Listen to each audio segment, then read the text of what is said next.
கனடாவில் வாழ்க்கை செலவு தொடர்ந்து அதிகரித்து வருவதால் துரித உணவு சேவையை வழங்கும் உணவகங்கள் கடுமையான அழுத்தத்தை எதிர்கொள்கின்றன. வாழ்க்கை செலவு அதிகரித்திருப்பதால் பலர் வெளியே உணவை உண்ணும்போது குறைவாக செலவிடுகின்றனர். அத்துடன் அவர்கள் விலை குறைந்த உணவுகளையும் தேர்ந்தெடுக்கின்றனர். மேலும் சிறிய விலை உயர்வுகள் கூட வாடிக்கையாளர்களின் தேர்வுகளை அதிகளவில் பாதிக்கின்றன. இந்த நிலை துரித உணவு மற்றும் கஃபே போன்ற வணிகங்களை நட்டமடைய வழிவகுக்கிறது.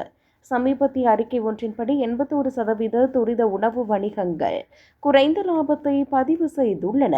எவ்வாறு இருக்க உயர்தர உணவகங்கள் துரித உணவு வணிகங்களை விட சற்று சிறப்பாக செயல்படுகின்றன. செல்வந்தர்கள் தற்போதும் கூட சிறப்பான உணவு அனுபவங்களை பெறுவதற்காக அதிகமாக செலவிட தயாராக உள்ளனர்.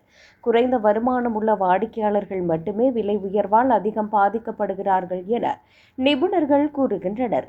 ஏற்கனவே அன்றாட செலவுகள் அதிகமாக இருப்பதால் அவர்கள் உணவகம் செல்வதை குறைத்துக் கொள்கின்றனர். சிலர் உணவகங்களுக்கு செல்வதற்கு பதிலாக வீட்டிலேயே சமைக்கவும் விரும்புகின்றனர். மொத்தத்தில் உணவக வணிகங்கள் பாரிய அழுத்தத்தில் உள்ளன. மேலும் வாடிக்கையாளர்களின் எண்ணிக்கை தொடர்ந்து குறைவடைவதால் உணவக தொழிலாளர்களிடையே வேலை இழப்புகள் ஏற்படக்கூடும் எனவும் நிபுணர்கள் எச்சரிக்கின்றனர்.